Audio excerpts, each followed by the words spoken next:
자, 오늘 산상본 17번째 시간으로 열매로 그들을 알리라 이런 제목으로 말씀을 드리겠습니다.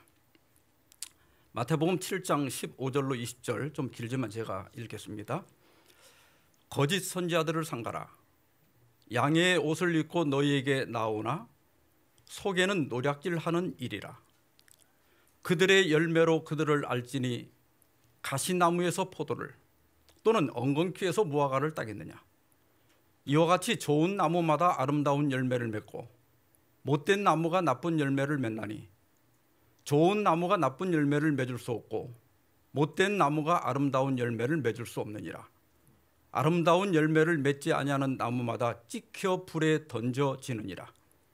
이러므로 그들의 열매로 그들을 알리라.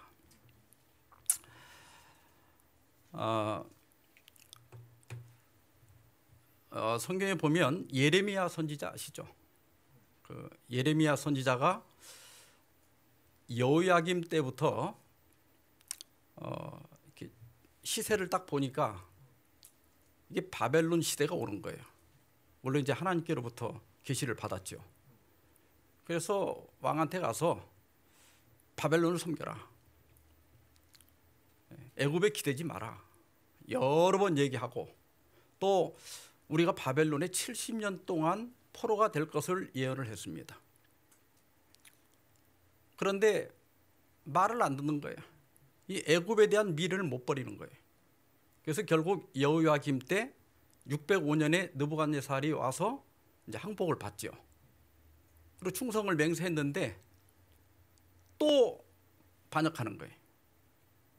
그래서 이제 느부갓네살 왕이 597년에 다시 쳐들어와서 여호야킨을 아예 잡아가 버리죠.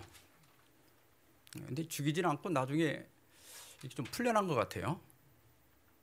그리고 이제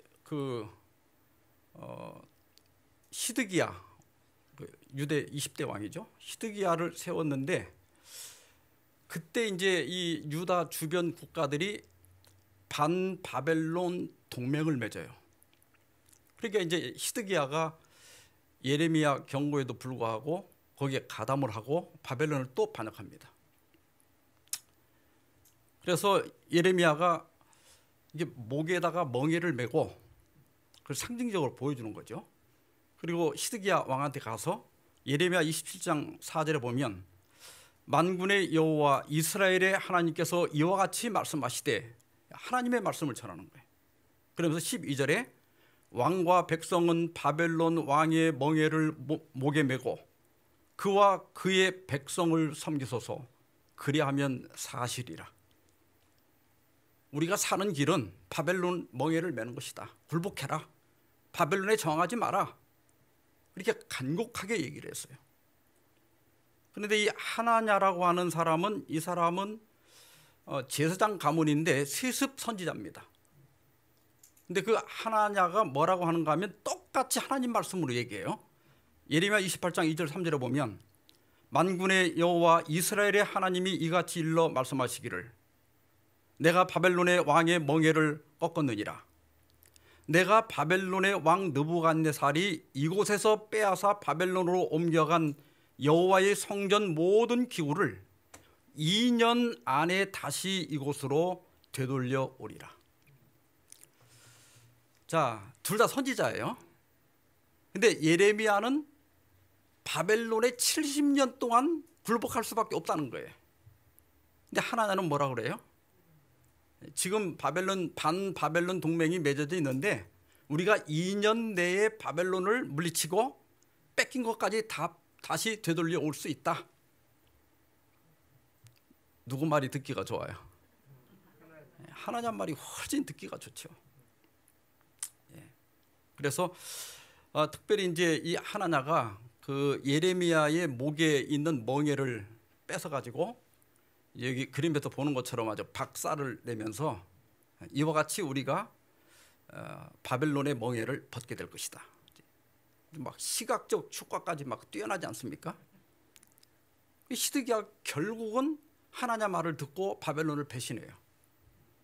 그러니까 이제 느부갓네살이 기원전 588년에 다시 예루살렘을 세 번째 침공합니다.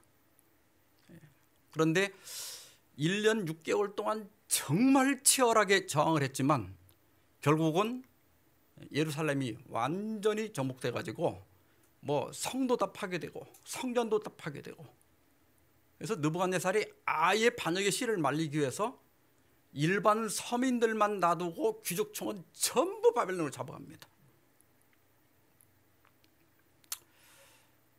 이 거짓 선지자라고 해서 하나님 말씀을 인용하지 않는 건 아니에요. 그리고 그 거짓 선지자가 때로는 예레미야보다도 훨씬 더 분명하게 감동적으로 자극적으로 말씀을 전할 수 있어요. 그래서 이 거짓 선지자가 위험한 거예요. 예수님께서는 여기 예레미야 23장 16절로 17절에 만군의 여호와께서 이같이 말씀하시되 너희에게 예언하는 선지자들의 말을 듣지 말라. 그들은 너희에게 헛된 것을 가르치나니 그들이 말한 묵시는 자기 마음으로 말미암은 것이요 여호와의 입에서 나온 것이 아니니라.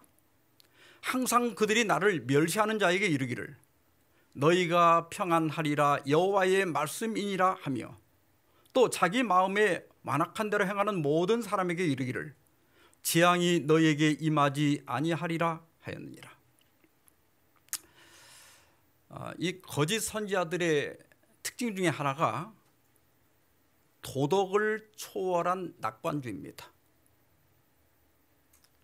그러니까 백성들이 분명히 잘못 살고 있는데도 그 잘못을 지적해서 고쳐주려고 하지 않고 괜찮다는 거예요. 왜? 하나님은 사랑의 하나님이니까. 근데 우리가 성경 전편에 보면 아까 우리 교과 시간에 구약과 신약이 별개가 아니라고 배웠잖아요. 하나님의 사랑과 공의, 또 하나님의 자비와 심판도 별개의 것이 아니에요. 이 동전의 양잎처럼 같이 붙어 다니는 거거든요. 근데 거짓 선지자가 하는 일이 뭐냐면 사랑만 강조하고 심판은 무시하게 만드는 거예요. 거기에 많은 사람들이 속아 넘어가는 거예요. 예수님께서는 거짓 선지자를 삼가라 그랬습니다. 여러분, 지금도 거짓 선지자가 있을까요, 없을까요? 있으니까 경고한 거죠. 없으면 경고할 리가 없죠. 근데 여기 말한 그 거짓 선지자는 무슨 계시를 받고 하는 그런 선지자만 가르치는 것이 아니라 성경을 가지고 가르치는 모든 사람을 가르치는 거예요. 그게 평신도가 됐던 목사가 됐던 신학자가 됐던 하나님의 말씀을 가지고 가르치는 자 중에 뭐가 있다는 거예요? 거짓 선지자, 거짓 교사가 있다는 겁니다. 예수님께서는 그 제자들이 이 마지막 세상 마지막 징조를 물을 때 마태복음 24장 3절이 질문이에요. 세상 끝에 무슨 징조가 있습니까? 이렇게 물었을 때 첫 번 대답이 뭐냐면 너희가 사람의 미혹을 받지 않도록 주의하라. 거짓 선지자에 대한 경고죠. 그러면서 11절에 거짓 선지자가 어떻게 한다고 그랬죠? 많이 일어나 많은 사람을 미혹할 것이다. 그래서 여러분, 교회에서 목사 직함을 가지고 단에 서서 성경을 갖고 말씀을 한다고 해서 다 참된 목자는 아닐 수 있어요. 누군가가 성경을 가지고 나에게 말씀을 가르친다고 해서 그 말이 다 맞지 않을 수도 분명히 있어요. 그걸 경고한 거예요.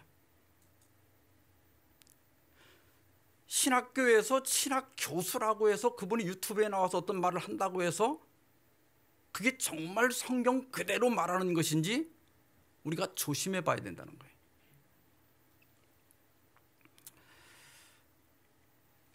우리는 그런 어떤 명성이나 또 지위에 현혹되면 안 됩니다.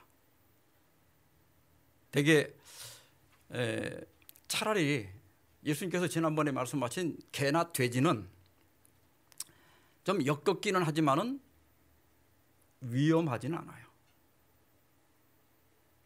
불신자는 위험하지는 않아요. 하나님을 부인하는 사람은 위험하지는 않아. 그런데 이 거짓 선지자는 뭐냐면 성경을 인용하고 하나님의 이름으로 말을 하는데 거기에 자기 생각이 섞여 있는 거예요. 그래서 위험한 겁니다. 그 위험성을 양의 옷을 입고 너희에게 나오나 그다음에 뭐라고 그랬죠? 속에는 노략질하는 일이라. 그러니까 우리 영혼을 뺏어가는 거예요. 우리 구원을 파괴시키는 것이 거짓 선자가 하는 일이에요. 그런데 거짓 선지자가 나는 거짓 교사입니다, 나는 거짓 목사입니다 이렇게 이마에 써붙이고 다니면 얼마나 좋아요. 근데 여기 보니까 양의 옷을 입고 있다고 그랬어요. 고린도서 11장 13절 15절에 보면 그런 사람들은 거짓 사도요 속이는 일꾼이니 자기를 그리스도의 사도로 가장하는 자들이니라. 이것은 이상한 일이 아니니라. 사탄도 자기를 광명의 천사로 가장하나니. 사탄도 그렇게 한다 이거예요. 사탄도 우리에게 천사처럼 나타나는 거예요. 그러므로 사탄의 일꾼들도 자기를 의의 일꾼으로 가장하는 것이 또한 대단한 일이 아니니라. 이게 당연하다는 거예요. 그런 비일비재하다는 거예요. 되게 이런 거짓 교사들이 보면 우선 인물이 좋아요. 인물이. 그리고 굉장히 달변입니다. 아주 말을 잘해요. 아주 홀딱 빠지도록 말을 잘해요. 그러니까 진리가 아닌데도 사람을 끄는 힘이 있는 거예요. 거기다가 어떤 때는 품성까지 좋아요. 그 성질이나 못됐으면 좀 알아볼 텐데 품성까지 좋아. 그래서 깜빡 빠지기가 쉬워요. 되게 제가 이단 이설 대책위원회에서 오랫동안 일을 했는데 한 이설이 나타나서 사람들에게 주목을 받기 시작하면 그 영향력이 거의 10년 정도 가요. 10년 정도 계속 영향력을 발휘합니다. 근데 이제 한 10년이 지나면 조금씩 이제 그 본질이 나타나기 시작해요. 본성이 나타나고 모순이 나타나고 잘못된 것이 열매로 드러나기 시작합니다. 이제 그때 가서 사람들이 내가 잘못 믿었구나, 내가 속았구나 깨닫지만 그 10년의 세월을 보상할 길은 없는 거예요. 그래서 우리가 조심하고 또 조심해야 됩니다. 근데 다양한 것은 예수님께서 이러한 거짓 교사, 거짓 선지자를 분별하는 법을 가르쳐 주셨어요. 그게 뭐죠? 그들의 열매로 그들을 알리라. 포도가 열리면 무슨 나무예요? 포도나무예요. 무화과가 열리면 그건 무화과나무예요. 열매가 좋으면 나무도 좋은 거예요. 맞아요? 아무리 나무가 좋아 보여도 열매가 맛이 없으면 그 나무는 나쁜 나무예요. 그러니까 열매로 알 수 있다는 겁니다. 그러면 여기 예수님께서 말씀하신 거짓 교사들을 분별할 수 있는 열매가 무엇인가? 첫째는 그가 가르치는 것이 성경과 일치하는 것입니다. 이사야 8장 20절에 보면 마땅히 율법과 증거의 말씀을 따를지니, 여기 그 율법과 증거의 말씀은 토라, 즉 구약 성경을 가르쳐요. 성경을 가르칩니다. 그런데 이 말이 히브리 원문에 보니까 전쟁에서 사용하는 구호로 돼 있어요. 전쟁 군대 갔다 오신 분들은 앞에 가는 소대장이나 이런 분들이 어떻게 하죠? 나를 따르라 이렇게 하죠. 여기가 그렇게 돼 있어요. 율법과 증거의 말씀을 따르라 이렇게 돼 있어요. 군대용으로 돼 있어요. 그러면서 왜 그런가 하면 그 거짓 교사들이 말하는 바가 이 말씀에 맞지 아니하면 그들이 정녕 아침빛을 보지 못한다 그랬어요. 그래서 우리는 거짓 교사를 분별하는 첫 번째 원칙은 성경과 일치하는지를 봐야 돼요. 그런데 우선은 교리적으로 일치해야 됩니다. 사도행전 17장 11절에 보면 베레아에 있는 사람들은 데살로니가에 있는 사람들보다 더 너그러워서 간절한 마음으로 말씀을 받고 이것이 그러한가 하여 날마다 성경을 상고함으로 그랬어요.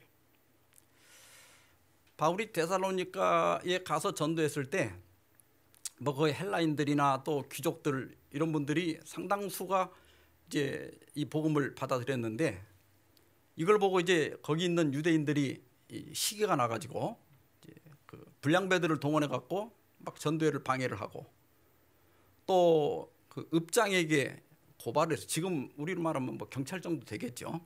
그 읍장에게 고발을 해가지고 결국은 바울이 밤에 도망갈 수밖에 없었어요. 그래가지고 이제 베레아로 갔는데 이 베레아에 있는 사람들은 완전히 다른 거예요. 여기 보면 너그러웠다 그랬는데 사실 이게 문자적으로는 문벌이 좋다는 뜻이에요. 그러니까 옛날 이 개정판 말고 개혁판에는 신사적이어서 저는 어떻게 보면 그 번역이 더 맞아요. 그러니까 상당히 품성이 고상한 사람들이다, 점잖은 사람들이었다 그런 거예요. 그래서 말씀을 어떻게 했는가 하면 간절한 마음으로 말씀을 받았다 그랬어요. 우리 진례불교회도 진리를 찾아 대부분이 여기까지 오신 분들이기 때문에 제가 여기 와서 이게 설교는 하지만 여러분들의 그 태도를 보고 제가 감동을 더 많이 받고 가요.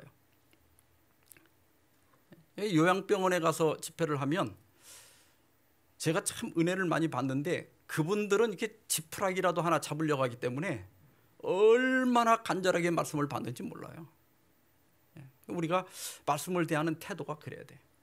그 다음에 이것이 그러한가 하여 날마다 성경을 상고했다. 여기 상고했다는 이 말이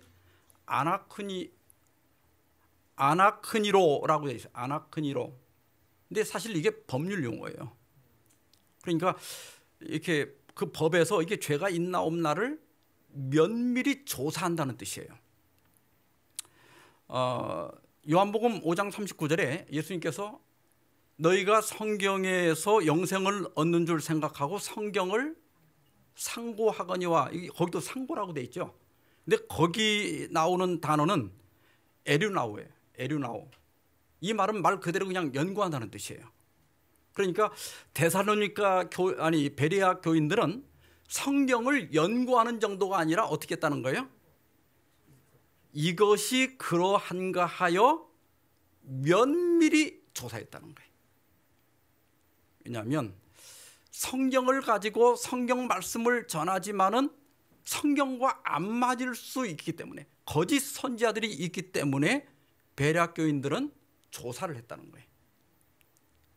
이 마지막 때가 될수록 예수님께서 거짓 선지자가 많이 나올 거라고 예언했기 때문에 우리가 말씀을 들을 때 비판적으로 들을 필요는 없지만 그 말씀을 가지고 다시 한번 성경이 말하는 바가 맞는지를 또 확인하고 또 확인해야 돼요.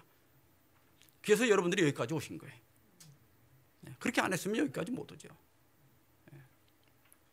그래서 제가 우리 진례불교회 성도님들을 참 좋아합니다. 그 다음에 두 번째 우리가 생각할 건 뭐냐면, 교리를 올바로 믿는 것도 중요하고 신앙을 잘하는 것도 중요하지만 이게 한쪽으로 편향이 되면 안 돼.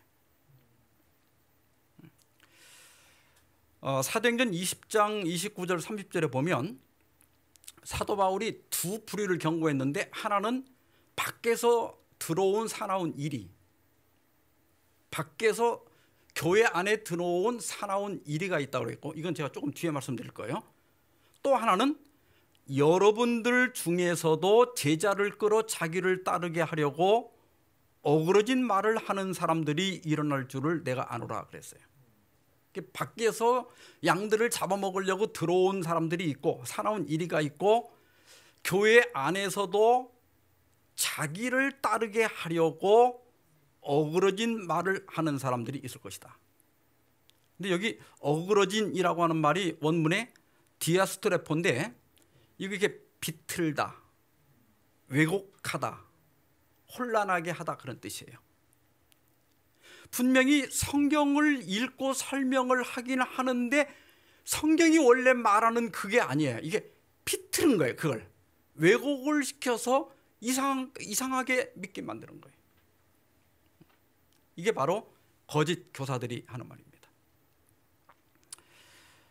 지금 이렇게 팬데믹이 이제 코로나 팬데믹이 이제 벌써 2년째죠. 이게 오다 보니까 두 가지 극단적인 양상이 보여요. 예수님께서는 마태복음 24장 24절에서 그때 사람들이 너에게 말하되 보라 그리스도가 여기 있다 혹은 저기 있다 하여도 믿지 말라. 왜 믿지 말아야 하는가 하면 거짓 그리스도들과 거짓 선지자들이 일어나 큰 표적과 기사를 보여 할 수만 있으면 택하신 자들도 미혹하리라. 그러니까 이런 위기가 있을 때마다 재림의 징조가 나타날 때마다 사람들을 또 미혹하는 사람들이 있어요.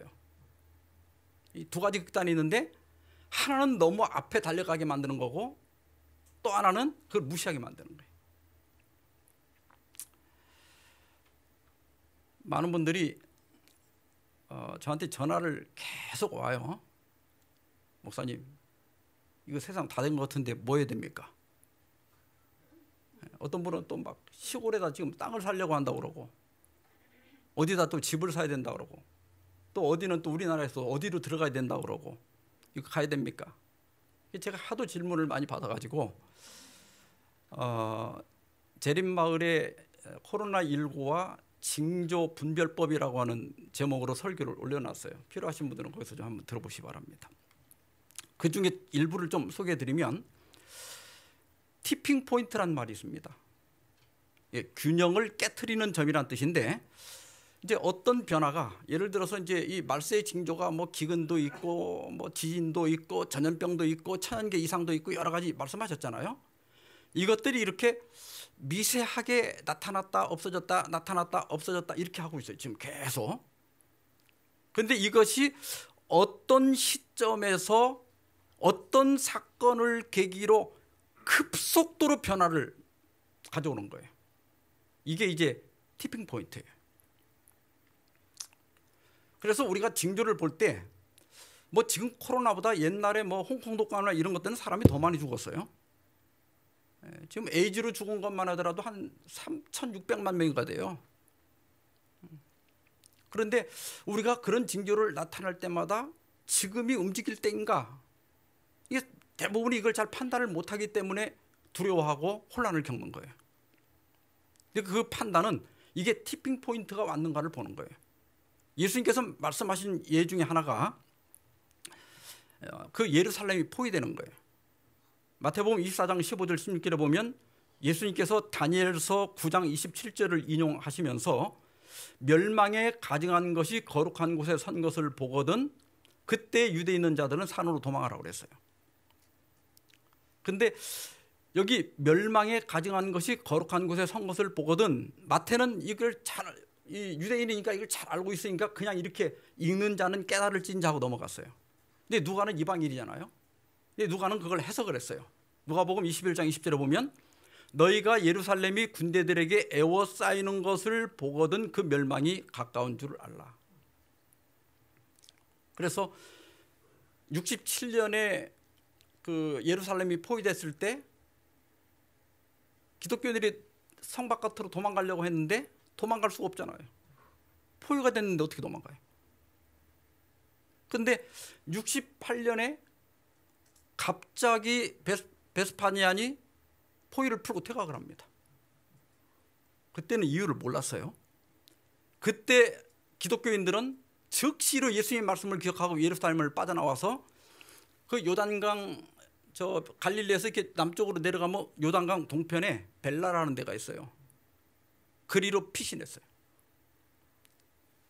근데 나중에 알고 보니까 네로가 68년 6월인가요? 그때 자살을 해요. 그러니까 그 로마 원로원에서 베스파시안을 황제로 추대를 합니다. 그래서 이제 황제로 즉위하려고 돌아간 거예요. 예수님은 그걸 아시고 성이 포위되는 걸 보면 즉시로 그 성을 빠져나오라고 그런 거거든요.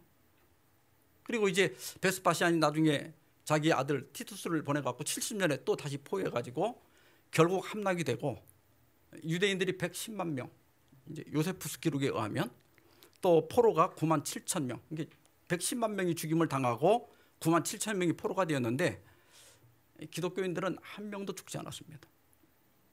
예언을 가지고 있었기 때문에.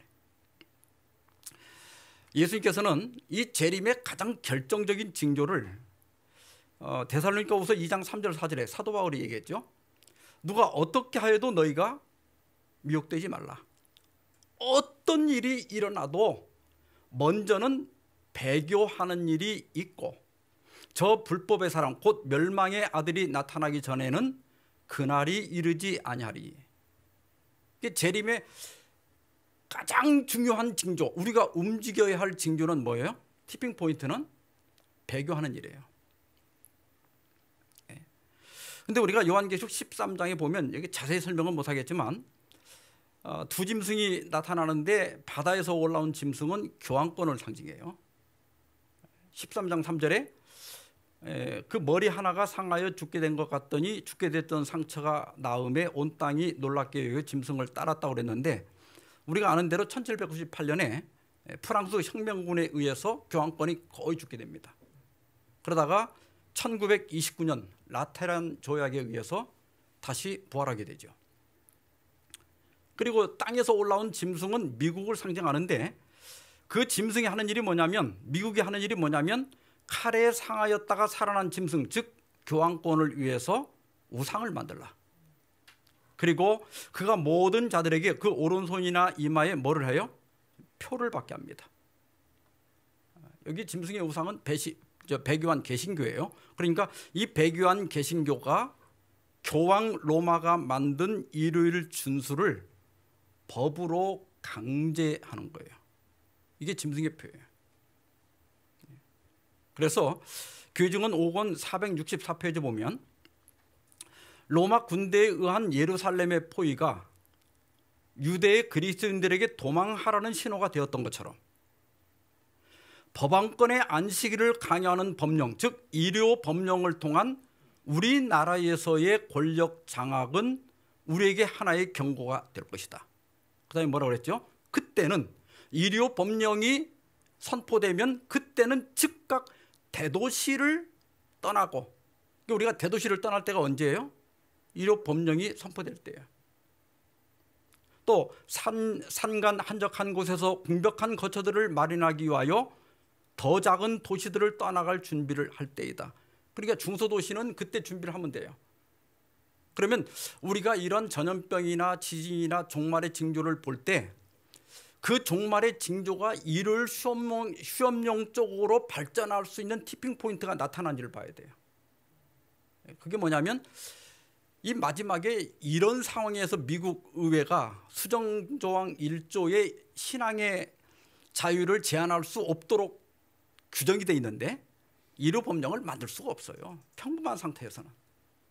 근데 이제 재앙이 걷잡을 수 없게 되고 인간의 힘으로 통제할 수가 없게 될 때 종교의 힘을 빌리려고 할 때 시작돼요. 그때부터 이로 법령적으로 가요. 그런 티핑 포인트를 잘 주목하고 있어야 돼요. 그래야 우리가 여러 징조가 나타나도 당황하지 않고 흔들리지 않아요. 그래서 예언을 잘 알아야 돼요. 정확하게 알고 있어야 돼요. 또 하나의 극단이 있는데 데살로니가전서 5장 3절 그들이 평안하다 안전하다 할 그때 임신한 여자에게 해산의 고통이 이른 것 같이 멸망이 갑자기 그들에게 이르리니 결코 피하지 못하리라. 너무 막 이 말세의 징조가 나타난다고 해서 서두르고 허둥대는 것도 문제지만 또 하나의 극단은 뭐냐면 그거 수도 없이 나타났어. 뭐 지진이 지금 한두 번이야? 전염병이 지금 뭐 한두 번이야? 이렇게 하면서 모든 징조에 대해서 주의하지 않는 거예요. 이런 사람에게는 예수님의 재림이 기습 공격처럼 됩니다. 마치 이제 이 해산할 여자가 뭐 지금은 이렇게 병원에서 언제쯤 낳는다가 알려주는데, 저도 이제 우리 아이 해산 날짜를 알려줬는데 일주일 전인데 집사람이 그때가 금요일 저녁이었는데 배가 아프다 그래요. 그래서 혹시나 싶었지만 아직 일주일이나 남았으니까 뭐 설마 하고 그냥 잤죠. 저는 그때 이제 설교 준비하고 한 12시쯤 잤는데 5시쯤 됐는데 무슨 호랑이가 무는 것처럼 어깨를 뭐가 꽉 물어요. 깜짝 놀라서 깨보니까 집사람이 막 이 통증이 너무 심하니까, 이게 제가 이제 안식일에 설교를 하니까 저를 안 건들려고 자기 하려고 그 산통을 혼자 다 밤새 소리 한 번 안 내다가 이제 못 참겠으니까 제 어깨를 잡은 거예요. 그래서 눈을 떠서 보니까 이미 뭐라 그래요? 그 파수가 돼가지고 방바닥에 막 물이 흥건해요. 우리가 이 마지막 징조들을 무시하면 재림의 날을 그렇게 맞게 돼요. 준비 없이. 예레미야 8장 11절 12절에 보면 그들이 딸 내 백성의 상처를 가볍게 여기면서 말하기를 평강하다 평강하다 하나 평강이 없도다. 그들이 가증한 일을 행할 때 부끄러워하였느냐? 아니라 조금도 부끄러워하지 않을 뿐 아니라 얼굴도 붉어지지 아니하였느니라. 그러므로 그들이 엎드러질 자와 함께 엎드러질 것이라. 내가 그들을 벌할 때 그들이 거꾸로 지리라. 여호와의 말씀이니라. 아까 제가 말씀드린 대로 이 거짓 교사들의 특징 중에 하나가 도덕을 초월한 낙관주의예요. 그래서 자꾸 이제 하나님은 사랑이시다 이것만 강조하고, 성경의 조사심판이 분명히 심판한다고 돼 있잖아요. 다니엘 7장에 책들을 펴놓고 심판한다고 돼 있는데 그 백성들이 그런 얘기 듣기 싫어하니까 그런 얘기 안 하거나 부인하는 거예요. 이렇게 신앙의 아까 지금 제가 말씀드리는 것은 진리를 할지라도 편향되면 안 된다고 그랬잖아요. 믿음과 행함도 마찬가지예요. 우리가 믿음으로 구원받지만, 그러니까 로마서를 통해서 믿음으로 말미암는 의를 우리가 깨닫는 것도 중요하지만 그 다음에는 또 야고보서를 통해서 구원의 결과인 행위도 봐야 되는 거예요. 그래야 신앙이 건강한 거예요.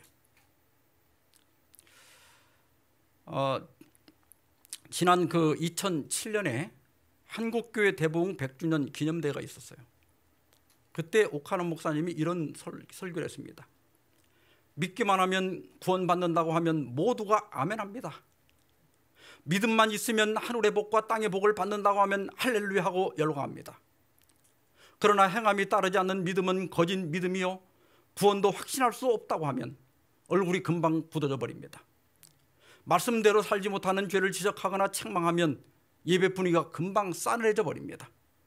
이런 청중의 반응에 예민해지면서 저도 모르게 그들이 좋아하는 말씀을 일부러 골라서 설교하는 사람으로 바뀌는 것을 보았습니다. 목사들도 사람이다 보니까 올바른 이야기 해주고 백성들이 있는 죄를 지적해주면 벌써 사람들이 안 들으려고 하고 인기가 떨어지니까 나도 모르게 자꾸 백성들의 비율을 맞추게 되더라 이렇게 고백을 하는 거예요. 그래서 이 오카노 목사님은 그래서 우리 한국교회가 입만 살아있고 행위는 죽은 교회를 만들었다고. 그래서 자기 죄를 고백하면서 하나님 저는 죄인입니다. 저를 불쌍히 여겨 주시옵소서 이렇게 기도해서 그게 신문에도 나고 굉장히 화제가 됐었죠. 이 청중의 비유만 맞추고 회중의 눈치를 보고 그저 즐겁고 재밌고 감동적이고 또 은혜만 주는 설교를 하는 사람이 있다고 하면 거짓 선지자고 거짓 교사라고 하는 거예요. 그 다음에 두 번째는 그 목자가 교회 양떼를 아끼는가 하는 거예요. 제가 이 말씀은 뺄까 넣을까 어제 밤까지 상당히 망설였는데 그냥 말씀을 드리려고 합니다. 아까 우리가 읽었던 사도행전 20장 29절 30절에 보면 내가 떠난 후에 사나운 이리가 여러분에게 들어와서 그 양떼를 아끼지 아니하며 그랬어요. 이런 사람이 누구냐면 목회적 소명이 있어서 목회를 하는 게 아니라 직업으로 하는 거예요. 먹고 살려고. 그런 사람들이 이 교회 안에 상당히 들어와 있습니다. 신학 교수를 하는데 신앙은 없는 거예요. 그런 신학자들이 많아요. 에스겔 34장 2절에 보면 인자야 너는 이스라엘 목자들에게 예언하라. 여기 이스라엘 목자들은 그 당시에 통치자들인데 사실 직접적으로 여기 말하고 있는 건 유다 그 말기의 왕들에 대한 얘기예요. 뭐라고 했는가 하면 너희가 그 연약한 자를 강하게 아니하며 병든 자를 고치지 아니하며 상한 자를 싸매주지 아니하며 쫓기는 자를 돌아오게 하지 아니하며 잃어버린 자를 찾지 아니하고 다만 포악으로 그것들을 다스렸도다. 목자가 없으므로 그것들이 흩어지고 흩어져서 모두 들짐승의 밥이 되었도다.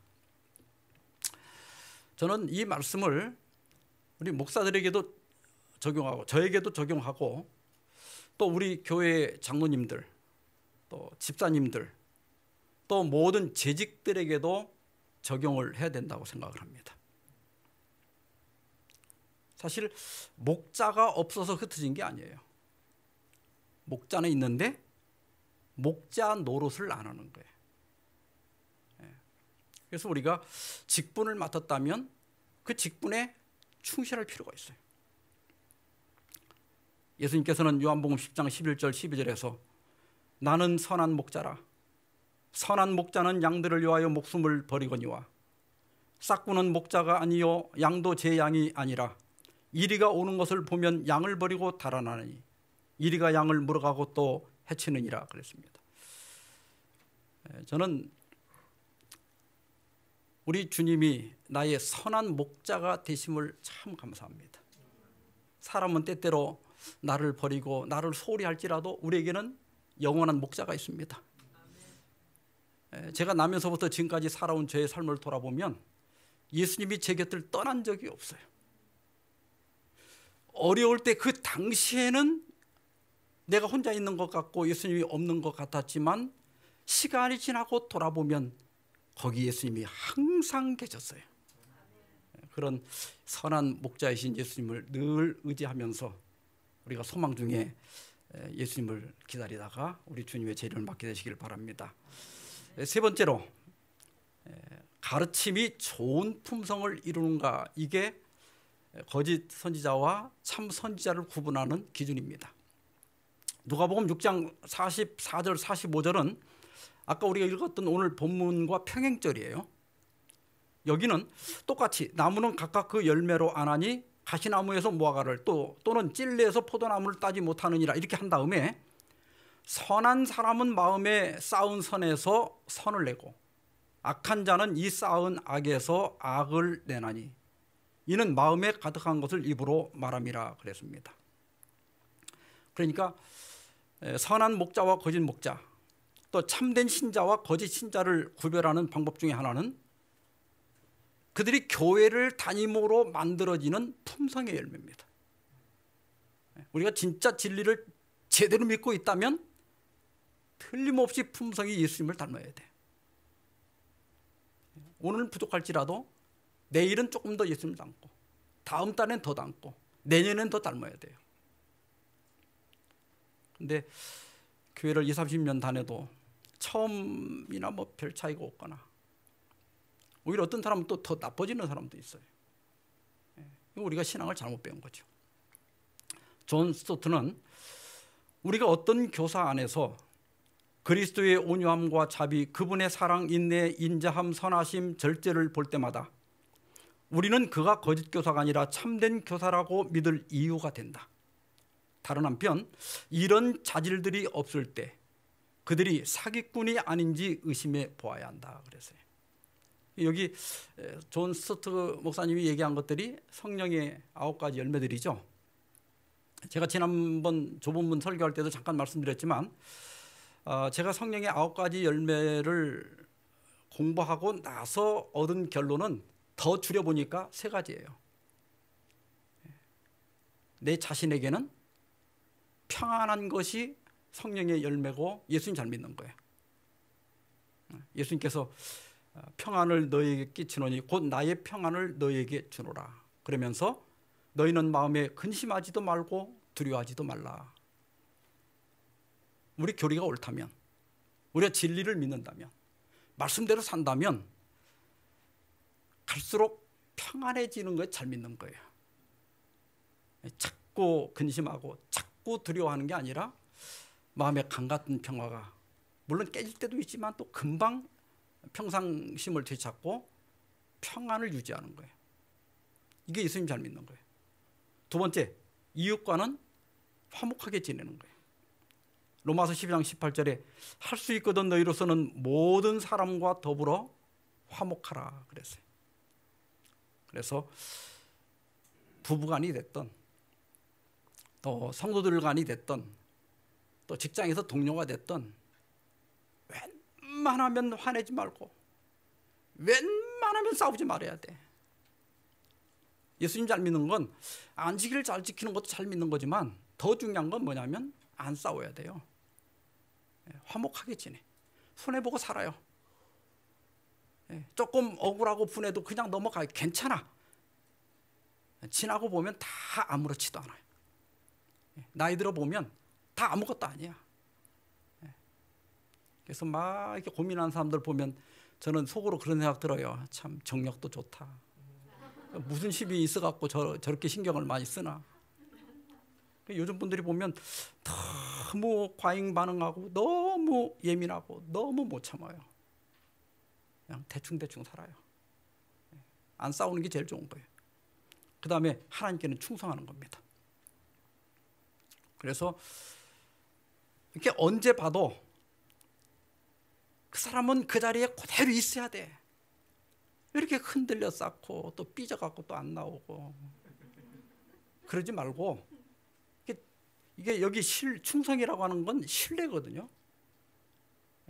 그래서 또 이게 믿음이라는 말로도 번역이 돼요. 똑같은 단어인데 어떤 때는 믿음으로 번역하고 어떤 때는 충성으로 번역하는데 이 믿음, 하나님을 믿는다는 게 뭐예요? 흔들리지 않아야 돼요. 다른 사람 몰라줘도 하나님은 아시는 거예요. 그래서 언제나 또 일도 맡겨주면 틀림없이 하고 결국 이거 잘하는 것이 예수님 잘 믿는 거예요. 요한복음 15장 8절에 너희가 열매를 많이 맺으면 내 아버지께서 영광을 받으실 것이요 너희는 내 제자가 되리라. 열매를 많이 맺으면 하나님께 영광이 된다는 거예요. 누가복음 13장에 보면 그 열매 맺지 않는 무화과나무 비유가 나오죠. 주인이 무화과나무를 심었는데 3년을 와서 봐도 열매가 한 개도 안 열리는 거예요. 그러니까 과원지기에게 뭐라 그래요? 찍어버려라. 그랬더니 과원지기가 주인이여 금년에도 그대로 두소서.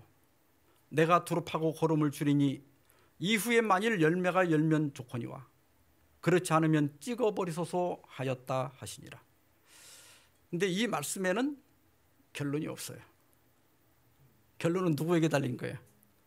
나에게 달린 거예요. 나에게 하나님께서 열매를 기대하십니다. 그 열매가 없으면 찍어버리겠다고 그랬어요.